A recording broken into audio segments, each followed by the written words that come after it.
اس پاکستان کی خاطر صرف اس وقت تحریک نہیں چلی جب قائد اعظم نے کانگریس سے علیحدگی اختیار کی ہے، یا جب علامہ اقبال نے خطبہ الہ آباد ارشاد فرمایا۔ آپ میں سے بہت سے لوگ اس حقیقت کو جانتے ہوں گے کہ قائد اعظم پہلے ایک قومی نظریہ کے قائل تھے، بعد میں اقبال نے آپ کو ترغیب دی تو آپ دو قومی نظریہ کے قائل ہوئے۔ اقبال بھی پہلے ایک قومی نظریہ کے قائل تھے، وہ تقسیم ہند کے قائل نہیں تھے، لیکن اقبال کو یہ فکر حضور مجدد الفسانی شیخ احمد سرہندی فاروقی رحمۃ اللہ تعالیٰ علیہ کے مکتوبات سے ملی ہے، اور اقبال نے اس کا اظہار کیا۔ وہ کہتے ہیں، حاضر ہوا میں شیخ مجدد کی لحد پر، وہ خاک کے ہے زیر فلک مطلع انوار، گردن نہ جھکی جس کی جہانگیر کے آگے، جس کے نفس گرم سے ہے گرمی احرار، وہ ہند میں سرمایہ ملت کا نگہباں، اللہ نے بر وقت کیا جس کو خبردار۔ اقبال کے بیٹے نے لکھا ہے، کہتا میں بابا کے ساتھ تھا، میں چھوٹا سا تھا، تو میں نے دیکھا کہ آپ جب مزار مجدد الفسانی پہ اقبال حاضری دے رہے ہیں تو اتنی زور سے ہچکیاں لے لے کے رو رہے ہیں کہ مزار گونج رہا ہے آپ کے رونے کی آواز سے۔ تو یہ فکر وہاں سے ملی، دو قومی نظریہ سے ملی۔ یہ اتنی جانیں جو قربان کی گئی ہیں، یہ ہر طرف جو لاشیں بکھری ہوئی نظر آتی تھی۔ ایک ڈاکٹر صاحب گوبند پورہ میں رہتے تھے، فوت ہو گئے ہیں، میں ان سے میڈیسن لیتا تھا۔ ایک بار میں ان کے پاس بیٹھا تھا، 14 اگست کا دن تھا، تو ان کے گھر کے قریب موٹر سائیکلیں چل رہی تھیں، وہ سیلنسر اتار کے جیسے ہمارے ہاں ہوتا ہے۔ میں نے کہا ویسے یہ سارا ماحول دیکھ کے ڈاکٹر صاحب آپ بتائیں تو صحیح، وہ بھی ہجرت کر کے آئے تھے۔ میں نے کہا ڈاکٹر صاحب آپ بتائیں، آپ کیا جب ہجرت ہو رہی تھی تو آپ ایسا توقع کر رہے تھے؟ ان کی آنکھوں میں آنسو آ گئے، کہنے لگے حافظ صاحب میں آپ کو کیا بتاؤں کہ ہمارا جو علاقہ تھا نا، وہاں پہ جتنے کنویں تھے سب لاشوں سے بھرے ہوئے تھے، سب لاشوں سے بھرے ہوئے تھے کنویں، جدھر سے گزرتے تھے مسلمانوں کی لاشیں نظر آتی تھی۔ ہم نے ہرگز ایسا نہیں سوچا تھا، اس کے لیے قربانیاں نہیں دی تھی۔ آج نعرے لگائے جاتے ہیں پاکستان کے لیے، ہم یہ کریں گے وہ کریں گے، اس میں کھانا، رہائش، کپڑا اور اس طرح کی چیزوں کی طرف لوگوں کو متاثر کیا جاتا ہے۔ یہ چیزیں، یہ نعرے تو کانگریس کے بھی تھے۔ اس طرح کی ساری باتیں جن کا تعلق عام تمدنی زندگی کے ساتھ ہے، یہ تو وہ بھی نعرے لگاتے تھے، لیکن اس بنیاد پر پاکستان نہیں بنایا گیا تھا۔ دو قومی نظریہ کی بنیاد پر یہ ملک بنایا گیا تھا۔ اور دو قومی نظریہ پر ایک واقعہ میں نے پہلے بھی آپ کو سنایا تھا کہ اس دور میں کچھ علماء کانگریس کے ساتھ مل گئے تھے، اور وہ کہتے تھے کہ وطن کا تعلق زمین کے ساتھ ہے، دھرتی کے ساتھ ہے، اور وہ کہہ رہے تھے کہ آپ کی جو زمین ہے، آپ کی جو دھرتی ہے، وہی آپ کا وطن ہے۔ اور یہ فکر جو تھی قرآن و سنت کے خلاف تھی۔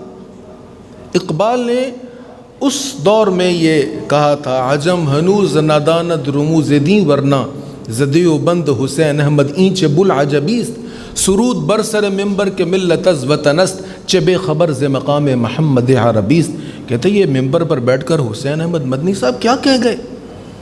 میں تو سمجھتا تھا کہ یہ لوگ سمجھ گئے ہیں حضور کی فکر کو، حضور کے پیغام کو۔ ہمارا عجم تو ابھی تک عجم ہے، ابھی تک یہ فکر مصطفیٰ کو نہیں سمجھے۔ یہ کہہ رہے ہیں کہ وطن کا تعلق زمین کے ساتھ ہے۔ بمصطفیٰ برساں خوئے شرا کے دی ہم اوست، اگر بہو نہ رسیدی تمام بو لہبیست۔ فکر کیا دی کہ خود کو گھسیٹ کر حضور کے قدموں تک لے جاؤ، اگر حضور کے قدم چھوڑ دو گے تو پھر تمہارا دین سارا بلعجبیست ہے، یہ بو لہبیست ہے۔ ابو لہب بھی تو حضور کی دھرتی کا تھا نا، وہ بھی تو اسی زمین کا تھا، اس کی زبان، اس کی بولی، اس کا وطن، اس کا لباس، سب کچھ وہی تو تھا۔ لیکن ابو لہب کے ساتھ تعلق کیا تھا؟ چچا ہونے کے باوجود اس کے ساتھ کتنا دور کا تعلق ہو گیا، اور کیسی خلیج بیچ میں حائل ہو گئی۔ یہ فکر ہے اسلام کا، اور یہی بنیاد ہے دو قومی نظریہ کی۔ قائد اعظم ایک بمبئی میں ایک پریس کانفرنس میں تھے، ایک ہندو نے اٹھ کر کہا کہ ہماری زبان، ہمارا لباس، جو ایک قومی نظریہ کے قائل کہتے تھے، یہ ساری باتیں کی، ہمارا سب کچھ تو ایک ہے، پھر آج ایک الگ ملک کے لیے آپ کیوں ڈیمانڈ کر رہے ہیں؟ قائد خاموش رہے، تھوڑی دیر کے بعد پانی مانگا، تھوڑا سا پانی پیا اور پانی پی کر اسی صحافی کو، ہندو صحافی تھا، اس کو کہا لالا یہ پانی پی لے۔ اس نے کہا یہ مسلح کا جھوٹا میں تو نہیں پیوں گا۔ اس نے پانی نہیں پیا۔ اسی مجمع میں، اسی پریس کانفرنس میں ایک ترکی بیٹھا ہوا تھا، ترکی لباس پہنے ہوئے، اس کو کہا پانی پیو گے؟ اس نے پانی پیا اور سارا ختم کر دیا۔ قائد نے کہا یہ ہے دو قومی نظریہ، تیری میری زبان ایک ہے، رنگ ایک ہے، نسل ایک ہے بظاہر، اور بولی بھی ایک ہے، زمین بھی ایک ہے، لباس بھی ایک جیسا، نہ اس کے ساتھ میری زبان میچ کرتی ہے، نہ کپڑے میچ کرتے ہیں، نہ زمین ایک ہے ہماری، لیکن اس نے میرا پانی پیا ہے، تو نہیں پیتا، اس لیے اس کو پتا ہے جس محمد عربی کا غلام میں ہوں اسی کا یہ ہے۔ یہ دو قومی نظریہ تھا، اس کی بنیاد پر علماء نے جانیں پیش کی۔ ایسے نہیں، اتنے بڑے شیوخ الحدیث، استاذ الاساتذہ، بڑے بڑے نام ہیں، آج نام میں لینا شروع کر دوں ہمارا ٹائم ختم ہو جائے، جن کو توپوں کے آگے باندھ کر گولے چھوڑے گئے اور انہوں نے یہ سب برداشت کیا اسلام کی خاطر۔ یہ اس لیے نہیں ہوا تھا کہ آج ہم دو قومی نظریہ کو ہی بھول جائیں۔ آج دو قومی نظریہ کو ہم نے کیسا فراموش کر دیا، ہم نے قرآن کے احکامات کو بھی فراموش کر دیا۔ قرآن نے کیا کہا تھا؟ سورہ حج کی آیت میں نے پڑھی، الذین مکناہم فی الارض اقاموا الصلاۃ وآتوا الزکاۃ وامروا بالمعروف ونہوا عن المنکر، کہ جب ہم زمین پر کسی کو حکومت دیں تو پھر بھئی نماز قائم کرو، نماز کا نظام قائم کرو۔ اقاموا الصلاۃ کا مطلب ہے نماز کا نظام قائم کرو۔ آتوا الزکاۃ، زکوٰۃ ادا نہیں، زکوٰۃ کی ادائیگی کا پورا نظام قائم کرو۔ امروا بالمعروف، نیکی کا حکم دو اور برائی سے روکو۔ یہ حکم ہے ہر اس مملکت کے لیے، ہر اس شخص کے لیے، ہر اس مسلمان کے لیے جس کو حکومت نصیب ہو، اسی کو نظام مصطفیٰ کہا جاتا ہے۔ مسلمانوں کو حکومت اس لیے دی جاتی ہے کہ وہ نظام مصطفیٰ کا قائم کریں۔ آپ جانتے ہیں کہ اس دنیا میں اس وقت صرف پاکستان ایک ملک ہے جو اسلام کی بنیاد پر بنایا گیا ہے۔ یہ جتنے بھی اسلامی ممالک ہیں ان میں کوئی بھی ملک ایسا نہیں ہے جس کو بناتے وقت فکر یہ تھی کہ ہم نے اسلام کی بنیاد پر ملک بنانا ہے۔ سب وطنیت کی بنیاد پر بنائے گئے تھے، اور وطنیت کی بنیاد ایسی بنیاد ہے جس نے مسلمانوں کو توڑا ہے۔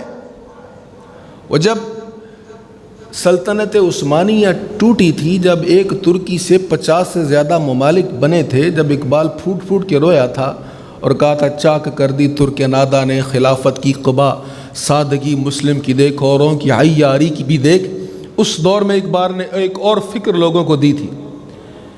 اقبال شاعری کے اعتبار سے غالب سے بڑا شاعر نہیں ہے، میر تقی سے بڑا شاعر نہیں ہے، یہ شاعری کو سمجھنے والے جانتے ہیں، لیکن اقبال کو پذیرائی زیادہ اس لیے کہ اس کی فکر ان سب سے بڑی ہے، اس کا پیغام انقلاب ان سب سے بڑا تھا، اس لیے اقبال کو عروج ملا، اس لیے وہ ہمارا قومی شاعر ٹھہرا کہ اس کی فکر نرالی ہے۔ حضور پرنور صلی اللہ تعالیٰ علیہ وآلہ وسلم کے ساتھ نسبت اس کی بڑی مضبوط ترین ہے۔ اقبال نے کہا تھا لوگوں، یہ اس دور میں جم اور ہے جام اور طویل کلام ہے، خلاصہ عرض کرتا ہوں، اس نے کہا اس دور میں عجیب عجیب کام ہو رہے ہیں اور تہذیب کے آذر نے نئے نئے بت تراش لیے ہیں، نئے نئے بتوں کو انٹروڈیوس کروایا جا رہا ہے، اور ان تازہ خداؤں میں بڑا سب سے وطن ہے، جو پیرہن اس کا ہے وہ مذہب کا کفن ہے۔ تمہیں مسلمانوں وطن کی بنیاد پر توڑا جا رہا ہے۔ عرب والوں کو کہا گیا تم تو عرب بولنے والے ہو، یہ ترکی لوگ، یہ غیر عربی تم پر حکمران کیوں ہو؟ دیگر علاقوں کو اس طرح کی تحریکیں دی گئیں، کسی کو لسانیت کی بنیاد پر، کسی کو قومیت کی بنیاد پر مسلمانوں کی وحدت کو توڑا گیا، اور جب سے وحدت ٹوٹی ہے مسلمان ذلت کی طرف تسلسل کے ساتھ جا رہے ہیں۔ تو اقبال نے یہ فکر دیا تھا، ان تازہ خداؤں میں بڑا سب سے وطن ہے، جو پیرہن اس کا ہے وہ مذہب کا کفن ہے۔ اس کا مطلب یہ تھا کہ سب سے پہلے پاکستان نہیں، سب سے پہلے اسلام ہے، کیونکہ اسلام کی، پاکستان کی بنیاد اسلام ہے، پاکستان کی بنیاد اسلام ہے۔ اب یہ میرے جملے شاید آپ کو گراں گزر رہے ہیں، تھوڑی سی میں وضاحت کر دیتا ہوں۔ اسلام کے خلاف اقبال نے جو کہا تھا کہ وطن بہت بڑا یہ ایک خدا بنا کے پیش کیا جا رہا ہے، اس کا مطلب کیا تھا؟ اس کا مطلب یہ تھا، یا اس کا مطلب آج کے دور میں یہ ہے، اگر یہ کہا جائے کہ جناب ہم نے اسلام کے نام پر پاکستان حاصل کیا، لہٰذا یہاں پر شراب نہیں ہونی چاہیے، تو اس کے جواب میں اگر یہ کہا جائے نہیں جی یہ پاکستان کے حق میں نہیں ہے، اس کا مطلب ہے ہم نے پاکستان کو اسلام پر فوقیت دے دی، حالانکہ ایسا نہیں ہے، یہ محض ایک دھوکہ ہے۔ اگر کہا جائے کہ نظام مصطفیٰ کا نفاذ ہونا چاہیے، بھئی اس کی خاطر پاکستان حاصل کیا تھا، اس کی خاطر لاکھوں لوگوں نے قربانیاں دیں، کتنی مائیں اپنے بچوں کے چہروں پر، ان کے منہ پر ہاتھ رکھتی تھی کہ کوئی آواز نہ نکال دے اور بلوائی ہمیں پہچان نہ لے۔ یہ واقعات کتنے زیادہ ہیں، کئی روایتوں سے ہیں کہ قافلہ گزر رہا تھا اور کھیتوں کے اندر چھپ گیا، بلوائی ہر طرف سے حملہ کر رہے تھے، مسلمانوں کو قتل کر رہے تھے، تو کہا یہ گیا بھی خاموش ہو جائیں۔ ایک بچے کی رونے کی آواز آ رہی تھی، سب اس کی ماں کی طرف دیکھ رہے تھے کہ تیرے بچے کی وجہ سے ہم پکڑے جائیں گے۔ اس نے بچے کے چہرے پہ ہاتھ رکھ دیا، اس کی آواز نہ نکلے، جب بلوائی چلے گئے ہاتھ اٹھایا تو بچہ مر چکا تھا۔ ایسے بھی تو واقعات ہوئے، اور کتنی ماؤں کے سامنے ان کے مہپاروں کو نیزے کی ینیوں پہ اٹھا کے زمین پہ پٹک نہیں دیا گیا۔ ایک ماں کا واقعہ میں نے آج ہی ایک کتاب میں پڑھا، تاریخ پاکستان کی کتاب میں، ایک ماں لاہور میں در بدر پھرتی تھی پاگلوں کی طرح اور کہتی تھی میں وہ ڈائن ہوں جو اپنے بچوں کا خون پی گئی۔ پوچھا گیا اس کو کیا ہوا، کہا یہ بھی ہجرت کر کے آئی، ان کا قافلہ بھی لوٹ لیا گیا، یہ ٹرین میں تھی اور یہ سیٹ کے نیچے چھپ گئی اور حملہ ہوا، سب لوگوں کو مار دیا گیا، اور جب یہ ٹرین کے نیچے چھپی ہوئی تھی برت کے نیچے، تو اس کو کھانے پینے کو کوئی میسر نہ آیا، منہ اس کا کھلا تھا، منہ میں خون ٹپکتا رہا کسی کا، اسی کو پیتی رہی، اور جب ہوش آیا باہر آئی، دیکھا اوپر اسی کے بچوں کی لاشیں پڑی ہوئی تھی جن سے خون ٹپک رہا تھا۔ اس وجہ سے وہ پاگل ہو گئی اور وہ کہتی تھی میں ڈائن ہوں جو اپنے بچوں کا خون پی گئی۔ کیسا سفر کر کے، لمبا سفر کر کے، کسی نے وہ تصویریں تو اب بھی وائرل ہوتی ہیں، دیکھتے آپ نے دیکھا نہیں، ٹرین کے وہ جو پٹری ہے اس کی سائیڈوں پر لاشیں پڑی اور گدھ انہیں نوچنے کوئی دفنانے والا نہیں ہے۔ لاہور کے اسٹیشن پر جب ٹرین آتی تھی تو لہو سے بھری ہوئی ٹرین ہوتی تھی اور اس میں بدبو آ رہی ہوتی تھی، لاشوں کو اٹھانے والا کوئی نہیں ہوتا تھا۔ اور مجھے وہ بوڑھے باپ کا قصہ بھی یاد ہے، ایک کتاب میں نے پڑھا تھا، وہ انتظار کر رہا تھا، اس کو کسی نے بتایا تمہارا بیٹا اس ٹرین سے آ رہا ہے، وہ روزانہ ٹرین کے انتظار میں ہوتا تھا، اور ایک صبح فجر سے پہلے جب ٹرین پہنچی تو اس کو پتہ چلا کہ اسی میں بیٹا ہے، بھاگتا ہوا جب ٹرین کے ڈبے کو کھول کے دیکھا تو بیٹے کی لاش تھی۔